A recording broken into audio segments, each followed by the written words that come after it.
정부와 여당이 긴급 재난지원금을 전 국민에게 지급하기로 했는데요. 소득이 많아서 지원금이 급하지 않은 국민들은 자발적으로 기부하는 길도 열기로 했습니다. 기부자들은 기부에 따른 세액공제 혜택도 받을 수 있게 됩니다. 공은 다시 여야 간의 합의가 필요한 국회로 넘어갔는데 야당의 반대는 여전합니다. 이재경 기자입니다. 정부가 긴급재난지원금을 기부할 수 있도록 하는 방안을 추진합니다.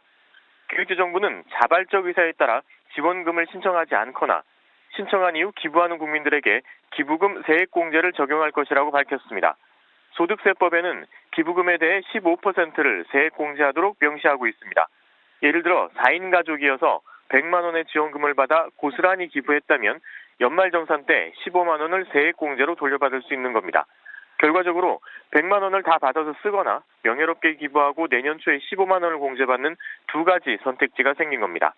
기재부는 코로나19 사태를 계기로 재확인한 성숙한 시민의식을 바탕으로 사회적 연대를 실현하기 위한 것이라며 기부 재원은 고용 유지와 실직자 지원 등 더 시급한 곳에 활용할 것이라고 말했습니다.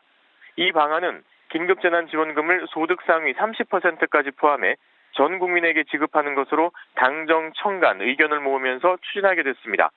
당초 기재부가 재정 마련에 대한 부담으로 소득 하위 70%만 지급하는 방안을 고수했지만 지난 22일 정세균 국무총리가 고소득자 등의 자발적 기부가 가능한 제도가 국회에서 마련된다면 정부도 이를 받아들이겠다고 밝히면서 정부와 여당이 합의에 이르게 됐습니다. 정부는 전 국민 지급을 위한 재원은 국채 발행 등으로 충당하기로 했습니다. 그러나 아직 20대 국회에 거대 야당으로 남아있는 미래통합당은 반대 입장을 고수하고 있습니다.